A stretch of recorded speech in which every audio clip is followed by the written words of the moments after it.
Ed Sullivan stood in the wings of Studio 50, watching the young man with the leather pants and wild hair pace back and forth like a caged animal. It was September 1967, and 24-year-old Jim Morrison of The Doors was about to make his television debut on the most important show in America. But Ed Sullivan had serious reservations about what he was seeing.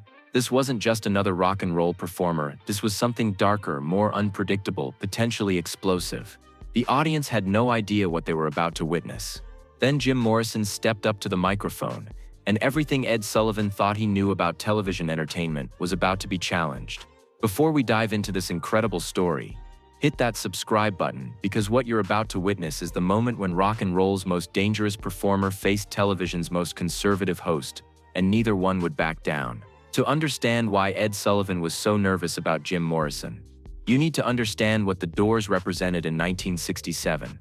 While other rock bands were singing about love and peace, The Doors were exploring the darker side of the human experience. Jim Morrison wasn't just a singer, he was a poet, a philosopher, a provocateur, who used music to challenge every assumption about what was acceptable in popular culture. The Doors had exploded onto the scene earlier that year with Light My Fire, a song that became a massive hit despite mice, or perhaps because of mice its sexual undertones, and Morrison's hypnotic, dangerous stage presence. But live performances had become increasingly unpredictable. Morrison would forget lyrics, go into trance-like states, and sometimes turn concerts into something closer to ancient rituals than rock shows. Ed Sullivan had been booking rock acts for over a decade by 1967. He'd survived Elvis, weathered the British invasion, and learned to navigate the changing landscape of popular music. But Jim Morrison represented something entirely new, an artist who seemed to view each performance as an opportunity to push boundaries, to test limits, to see how far he could go before breaking something fundamental. The booking had come after months of pressure from CBS executives who recognized The Doors' commercial success. Light My Fire was #1 on the charts. The album was selling like crazy, and young viewers were demanding to see the band on television.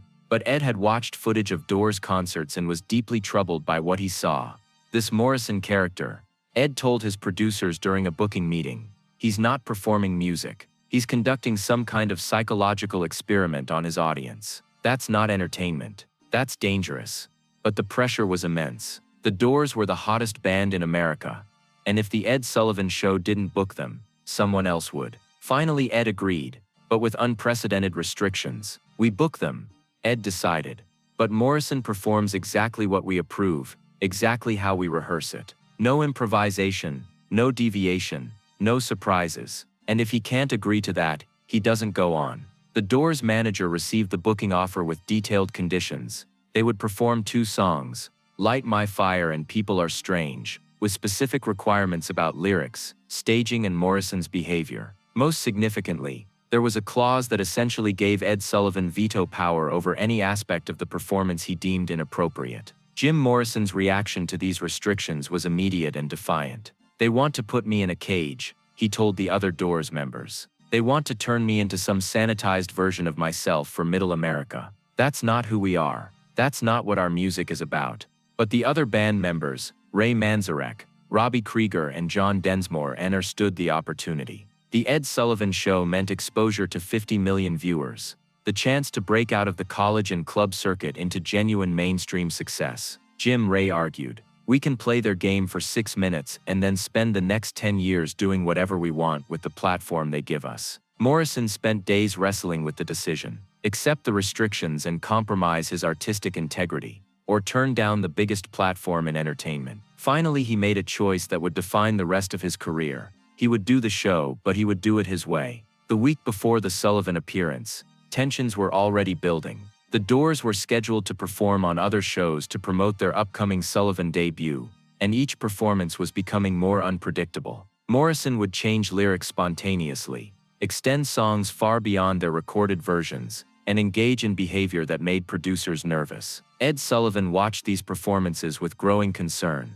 During a production meeting 3 days before the scheduled broadcast, he voiced his fears to his staff. "Morrison is getting more erratic, not less. He's testing boundaries on every show he does. I'm worried he's going to do something on our broadcast that we can't control or edit out." His head producer suggested having a backup plan ready. Maybe we should have another act standing by, just in case Morrison goes too far during the live broadcast. Ed considered this seriously. He had never pulled an act off stage during a live broadcast, but Morrison seemed capable of anything. The day of the show, September 17, 1967, the Doors arrived at the Ed Sullivan Theater for their final rehearsal. Morrison appeared calm, almost eerily so, wearing his characteristic leather pants and a white shirt, but the other band members could see something in his eyes.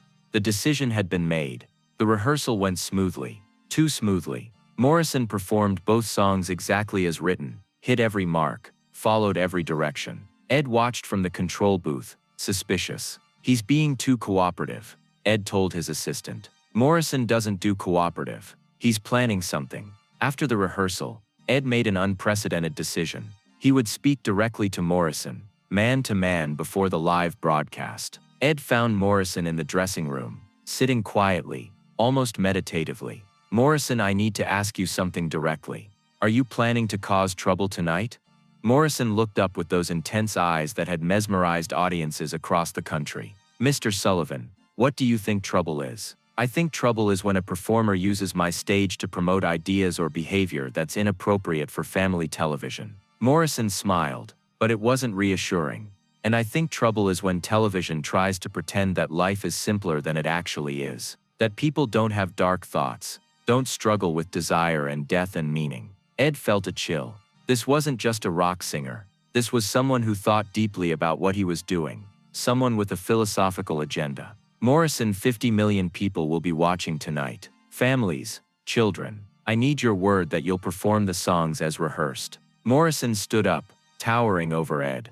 "Mr. Sullivan, I'll perform the songs, but I can't promise you'll like how I perform them." It wasn't the assurance Ed wanted, but it was the only one he was going to get. Sunday night, 8 p.m. Eastern Time. The Ed Sullivan Show went live to the nation. Ed did his opening monologue, introduced the first guests, tried to maintain his usual professional demeanor, despite his growing anxiety about what the Doors might do. Finally, it was time. Ed walked to his mark, looked directly into the camera, and delivered his introduction with characteristic stiffness. "Ladies and gentlemen, a group that's had tremendous success with their recording of Light My Fire 1 year's The Doors." The studio lights dimmed, and suddenly Jim Morrison was there, emerging from the shadows like some primordial force. He approached the microphone with the predatory grace that had become his trademark, and 50 million Americans got their first close look at rock and roll's most dangerous poet.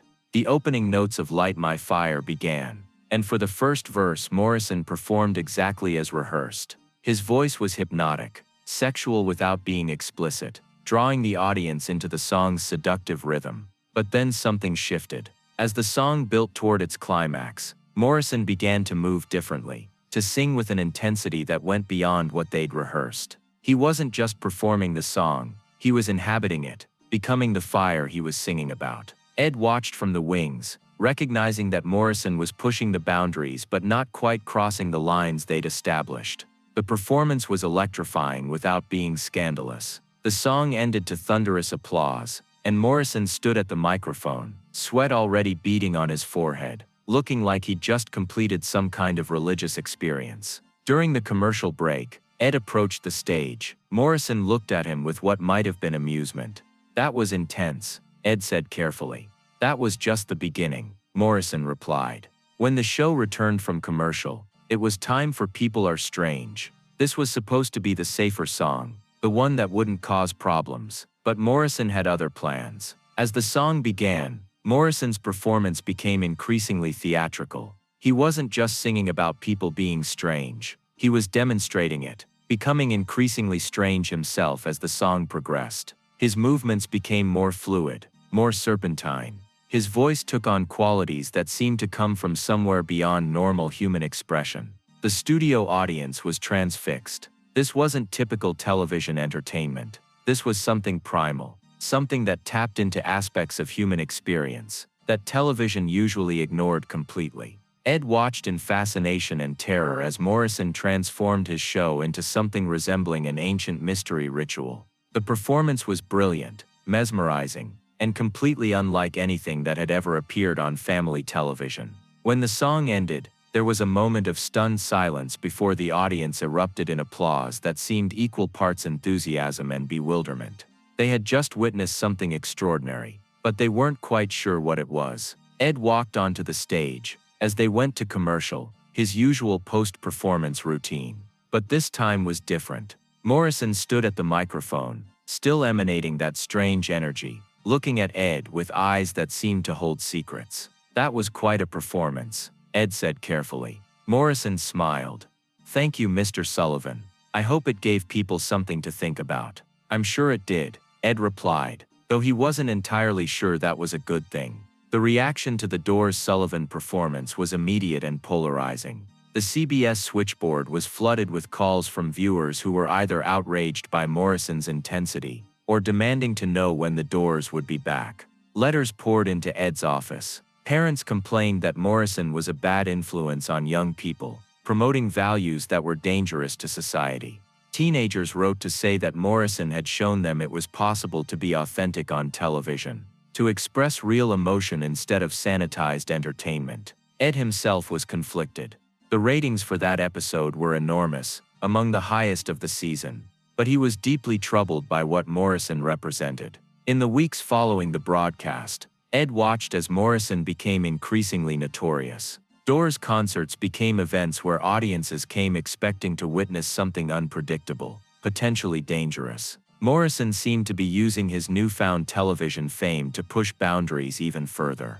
Then came Miami. March 1, 1969.